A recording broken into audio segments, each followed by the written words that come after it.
heck of a rebound for Michigan against Washington. It's exactly what they needed. Let's get into that and more on this episode of Locked On Wolverines.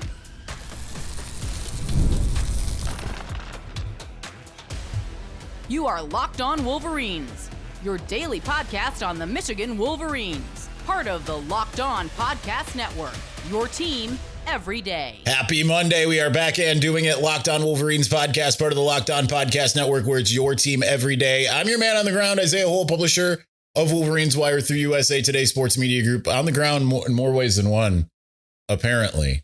No Friday show this week because I broke my, it doesn't look broken because I don't have a cast on, but I broke my hand. Fun times. So sorry about that. But shout out to Mike, who kept me company, Locked On Wolverines watcher, who kept me company at the orthopedist. Anyway, thank you to all of our everydayers. Thank you to everyone who makes us your first listen. We do appreciate that. We're going to get into the game, really, and just kind of where Michigan goes from here. Obviously, it's Michigan State week, but let's just get into the start of it. What happened? Why did this end up working out?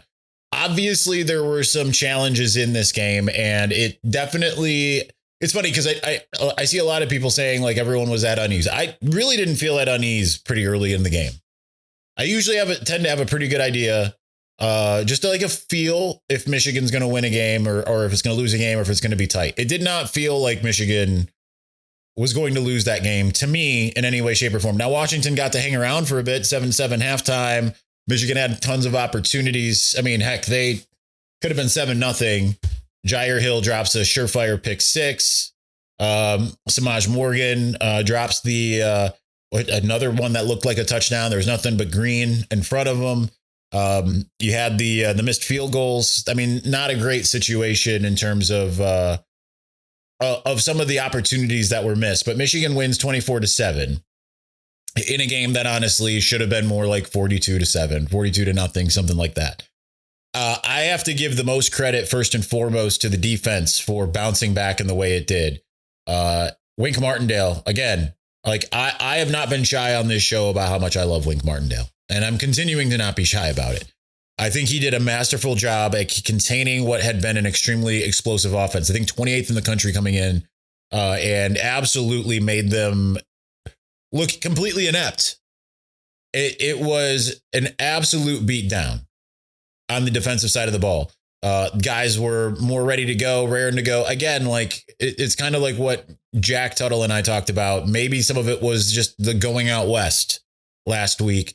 And maybe some of it was coming out east for Washington as well, being on a 9 a.m. body clock. But still, Michigan took advantage and did what it was supposed to do defensively. I mean, I want to see more Cole Sullivan. I thought he is just continuing to blossom, right? Leads the team with 3 interceptions this year. I don't think that was on anybody's bingo card, right? Like if you've watched or listened to this show for any length in time, you know how much I've long loved Cole Sullivan and thought he was going to be an absolute beast for this team. I've been talking about him since around this time last year. And especially bowl prep, I just felt like seeing him out there. I mean, I think I mentioned him in both days that we did our bowl prep stuff. I think that he is just an absolute beast. Really good bounce back game for both Jimmy Rolder and Ernest Hausman. The linebackers were just phenomenal in this one. The corners were mostly very good. They had some lapses, but I mean, that's to be expected against a team like Washington. The run wall just back to normal, holding him to 40 yards rushing. Incredible performance defensively. Offensively, too, again, the creativity continued. The rapport between Bryce Underwood and Andrew Marsh continues to grow. I'd still like to see more targets of Donovan McCulley. But but just to be able to see Andrew Marsh do his thing. But I mean, obviously, we got to talk about Zach Marshall, who had the biggest game for Michigan. I mean, it was absolutely a phenomenal offensive game plan. Now, obviously, it took a while to get going. But again, this is the type of stuff that like we are accustomed to seeing this at Michigan. And I understand with Bryce Underwood comes different expectations. Michigan has long had trouble early in games getting what it wants. And this has been a decade, right? Like to go into halftime tight and then to pull away is kind of how Michigan has tended to do things. Jordan Marshall, man, heck of a performance by him. That's maybe one of the things that excites me more than anything from what we saw. I mean, Bryce is throwing, he again on the money, 21 of 26, 230 yards. Excellent. Like his best game thus far. Maybe not yardage wise and all of that, but like decisive, poised, just all around great. But Jordan Marshall, now it really does look like you have 1A, 1B, because Justice Haynes to this point has looked like Blake Corum 2021, not 22 or 23 necessarily, where Blake kind of got his Barry Sanders on a bit. Jordan Marshall started looking a lot like Hassan Haskins, just falling forward, finding his ways through. Like like a lot of the talk this offseason had been how they're both very similar backs, but they were still going to be able to complement each other. This was a divergence from that. This was a moment where you got to see Jordan Marshall falling forward, bulldozing people, bullying people, finding, much like in the Alabama game, finding the smallest holes and making something. But the offensive line also played a lot better too. Giovanni El-Hadi, got to give that man his flowers. Before he went out, Evan Link was playing very good. Andrew Sprague had rebounded as well. I'm really impressed with the interior line. Gio, Crippen, Jake Guarnera. I thought that there were a couple times during the game where I was looking and you remember, I'm like where I am. If you want to know where I am in games, I'm in the end zone that Michigan is coming towards at any given time, at home at least. I might be on the sidelines if it's a road game and there's room on the sidelines. Michigan has no room on the sidelines. So I'm in the end zone that they're coming towards. And there's a couple times where I'm looking and I'm just seeing, in particular, that interior just bulldozing people down the field, getting to the second and third levels. And it was particularly Guarnera and El-Hadi. I thought that those guys were phenomenal, absolutely phenomenal in what they were doing. So all around a really good effort. Again, I want to see more of the killer instinct, which I still feel is lacking from this team. But it is young. This is a very young team. It's the youngest team in the Big Ten. Weirdly, one of the more experienced teams in the Big Ten, which is kind of an odd place to be. Youngest team in the Big Ten. It's like the second or third most experienced team in the Big Ten, according to Bill Connolly's returning production rankings. So it's funny because there's still a lot that needs to be worked on. But this is an amazing rebound from what happened last week. So we're going to get into that. We'll do that here in just a moment. But before we do, the NFL season is here, and FanDuel has an offer that you absolutely do not want to miss. Right now, new customers can bet just $5 and get $300 in bonus bets if you win. That's right. Pick a bet, put down $5, and if it hits, you'll unlock $300 in bonus bets all across the app. So I love how FanDuel gives me so many ways to play. I've done the same game parlays. I've tried player props. I've even followed live lines during games. Makes watching football even more exciting when you got a little something extra riding in on the action. Whether you're a casual fan or you love diving into the stats, FanDuel makes the game day experience so much better. So what are you waiting for? Visit FanDuel.com to download the FanDuel app today and get started. All right, we're going to continue on momentarily, but before we do, one of the tools that help makes a huge difference for business owners is Quo, formerly Open Phone. It's the same great business phone system you've heard me talk about before. It's just got a new name. And here's why it matters. Every missed call is money left on the table. When every customer conversation counts, you need a phone system that keeps you connected 24/7. Quo is the #1 business phone system that streamlines customer communications. And guess what? It works right through your app. On your phone, your computer, whatever you've got. So no more carrying around two phones or relying on a landline. You want to look like a normal, well-adjusted person. Have one phone that does it all. I love how Quo, formerly known as Open Phone, lets your team share one number and collaborate on calls and texts. It's like a shared inbox, so no customer gets left hanging. Their built-in AI agent is a game changer. You can answer after-hours calls, capture leads, and keep business moving even when you're off the clock. So see why over 90,000 businesses trust Quo, formerly Open Phone. Get started for free and also get 20% off your first 6 months at quo.com/lockedoncollege. That's QUO.com/lockedoncollege. And if you've got existing numbers with another service, Quo can port them over at no extra charge. Quo, no missed calls, no missed customers.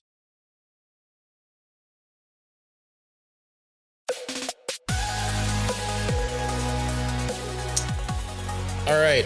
So I think one of the interesting things of the weekend aside from me trying to operate. Thankfully, it wasn't my trigger finger when it comes to cameraing that I broke.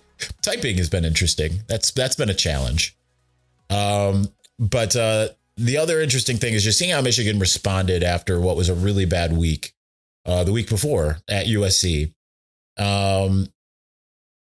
Listen, you expect to be, to hear some things coming out of coming out of bad losses like that.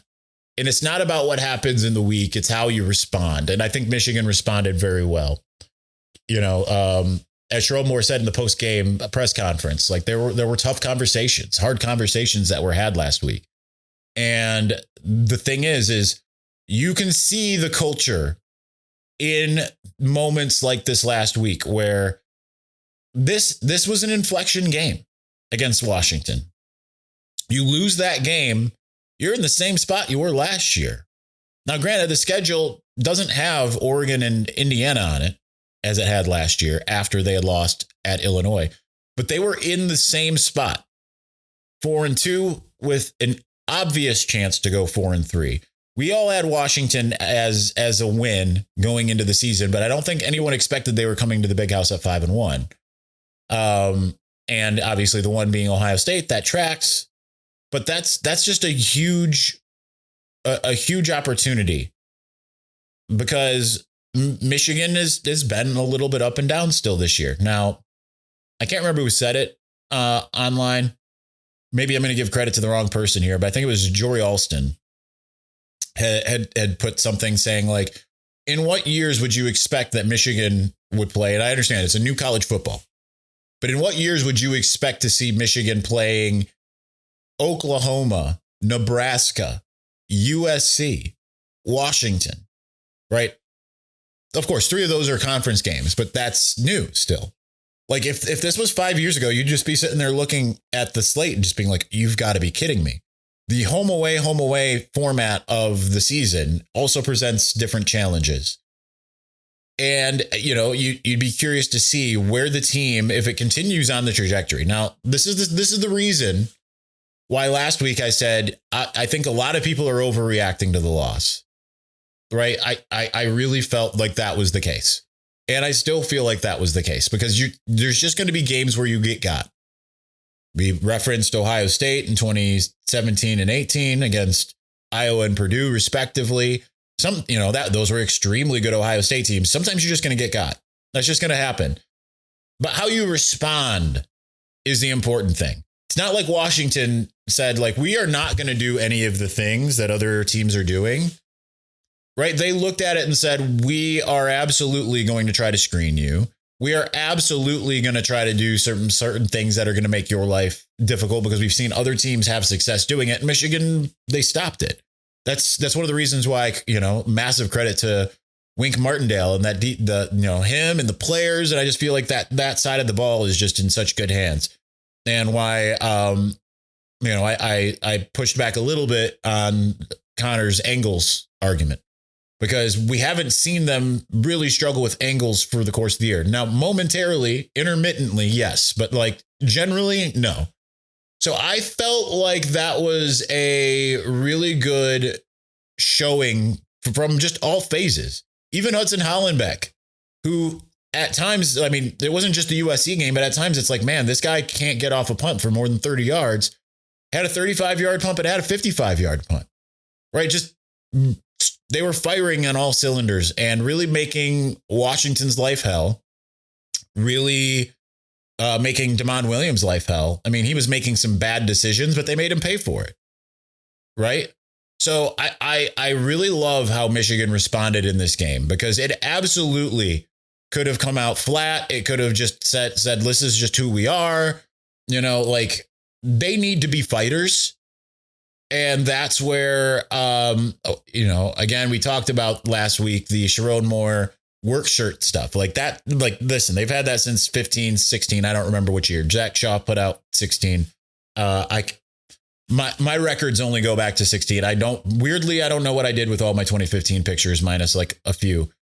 So, I don't remember exactly when they started doing that. But nonetheless, I mean, like that had been going on for a while. And it's just kind of like he said today in the press conference, hey, it worked.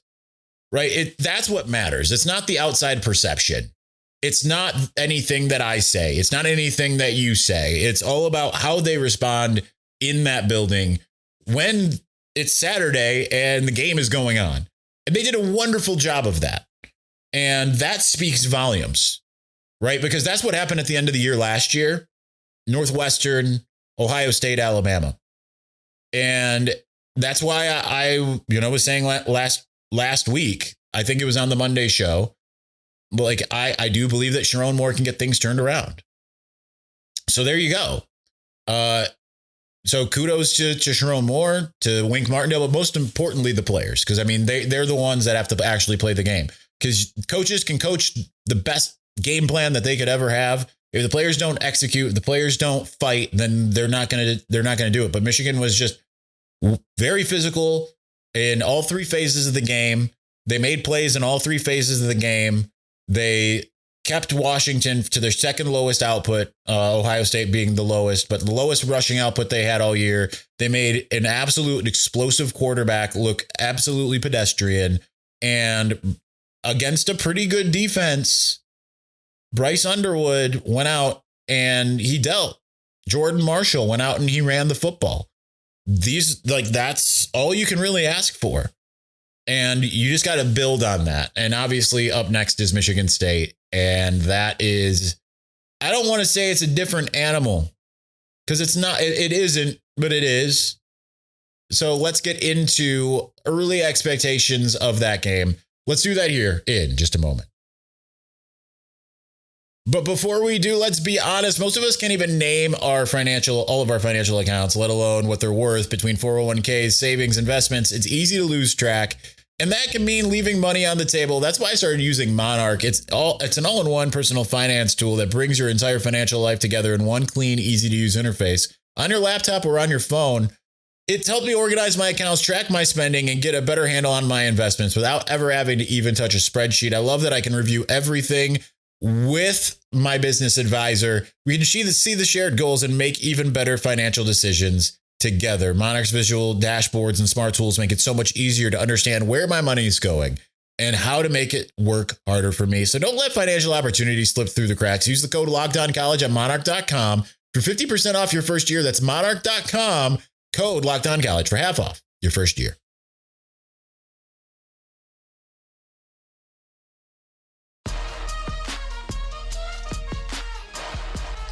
All right, interesting thing coming out of the Michigan State Indiana game. Aiden Childs didn't actually play that bad. He actually had if you're just looking at the stat line, looked pretty good, which is kind of funny. But it nonetheless, obviously, it still didn't go very well for them in any phase. They didn't put up a lot of points. There was just the one thing, right?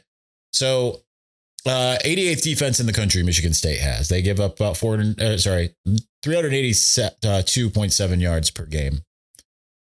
So they're not exactly setting the world on fire when it comes to that. When it comes to running the football, very good the first 3 weeks of the season.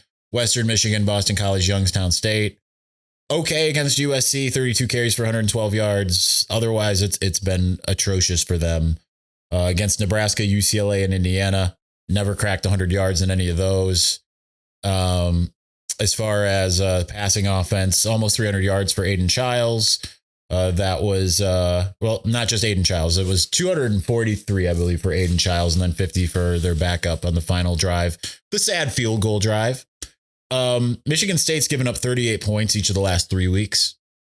The score's been 38-13 each of the last 2 weeks. So Michigan's got to score 38 and hold them to 13. I think they can hold them to 13. But I mean, they're obviously going to get everything that Michigan State's got. Now I got a text from my guy, Michael Wolf, my brother in metal, Michael Wolf. You know him from the mailbag. And he's like, feeling nervous. Like, I understand that.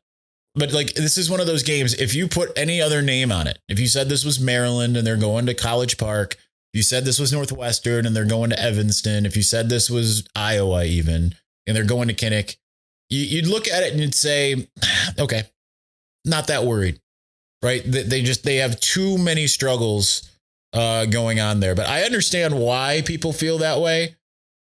Like their offense is even worse than their defense, 108th in the country. Their line play on both sides has not been good. They can't run the football. Sometimes Aiden Childs can play hero ball.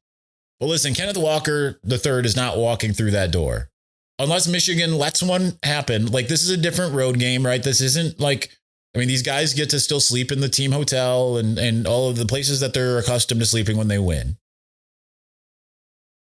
This is Michigan State's kind of last hurrah when it comes to trying to force the issue, salvage your season, all of that type of stuff. Michigan is just way more talented. And as long as you take care of Nick Marsh and maybe to a second degree, Jack Velling, I think would be, I think that's the only other place that I maybe have some concern. Amari Kelly as well. I mean, he's been their other guy. Jack Velling's the tight end. They got the other two wide receivers who are both doing very well. But listen, to this, like Michigan just needs to play its game. As long as it goes out and plays its game, it should be fine. Sharon Moore talked today about just not feeding into the extracurriculars. And it's always fun how I thought coming out of 2022, I did a rare post-game show. I've done a few. I did one not this week or the week before, but I did one after Wisconsin. I've only ever, to my knowledge, done a post-game show after a night game after the 2022 Michigan State game. Now, granted, I lived a mile from the stadium, but if you harken back to that, I was sitting there saying, like, it's all laid bare. Like, they have no excuses. It's them. It's been them the whole time. You can't spin this, and then they spun it, right? Like, oh, we shouldn't have been standing there. Type of mentality. He was asking for it. You know, a abuser type of talk. So Sherrod Moore said, like, we just can't engage in that. Now, he's right. They can't. I always hate this week, though, because you always know you're going to get, whether it's the week itself, like there's just a lot of, Michigan fans are always a little bit on edge because it's one of those things where it's like, can't lose this game. Cannot lose this game. And once the games, if Michigan wins and the game's in the rear view, then everyone's fine. Everyone's happy. Everyone forgets that it even happened, essentially. Obviously, it's not that way if you lose. Michigan State fans love coming after reporters. That's just an interesting dynamic. It's kind of a funny thing because even though like we occasionally get the person, the people on this show on like the mailbag, they're like, want to rib like some of my, like I always tell you, like, I actually really, really like Dave Biddle. Like he's a dude that I consider him a friend, right? I look forward to seeing him every year at Big Ten Media Days. I was sad I didn't go to Big Ten Media Days this year because it's like I legitimately, when it's in Indianapolis or Chicago on the drive, I sit there and think like, man, I cannot wait to see him. And yeah, I understand like people like to hate on the reporters of the other teams, but it's a different deal when it comes to Spartans and the Wolverines and the Buckeyes, but more so probably the Spartans and Wolverines. It's tiresome. And it all started with the D'Antonio era, of course, and that's what they needed. Like, I'm not going to begrudge that, right? Like they needed a guy who could come in and be like a jerk who was like, I'm not afraid of Michigan. They had lost 7 in a row to Michigan, something like that at that time. So like, I get it, like they needed someone who could come in and do that, but it's just the toxicity in the rivalry. You just know something's going to happen in the game too. Even like when you just sit there, like I always feel very uneasy. You just know. Now last year's was whatever. It was more the aftermath that was annoying because you started having all of this. Oh, Kalel Mullings stomped on a puppy. Like that just didn't happen. I mean, they said it was a female trainer, and yet no video or photo evidence managed to come like, oh, he seriously injured a woman, and yet there was zero evidence presented, right? So it's an obnoxious week. It's obnoxious. And I just already can tell you on Monday, I can't wait for it to be over. And I'm sure you are too. I wish that these two teams would not play. Because it's too much absurdity. It's too much extracurricular activity. It ends up not being about the game itself and ends up being about other things. So like where I fear is stuff like, and I don't know with this particular group of Spartans, but I know like past ones would be trying to injure Bryce, right? Like past ones would absolutely be trying to do so. Harken back to the 2021 show I did with Jake Butt. Go back and rewatch or listen to that episode and him talking about all of the extracurriculars that happened in that game. I mean, Jake really does not like Michigan State. So I'm with you, Jake. I am with you. And the sooner this week is by, the better. That's all I got there. All right, that's going to do it for us today. Tomorrow will be the mailbag. We will be back taking your questions. And then again, Jack Tuttle will return on Wednesday. Connor Stallions on Friday, assuming I do not break my other hand. This is the good hand if you're watching. This is the bad one. I can't spread my fingers. They're taped together. And I gingerly have to put it where I can't touch it. Then we'll have a preview on Friday. Another night game. Hoorah. We'll talk to you again soon. Peace.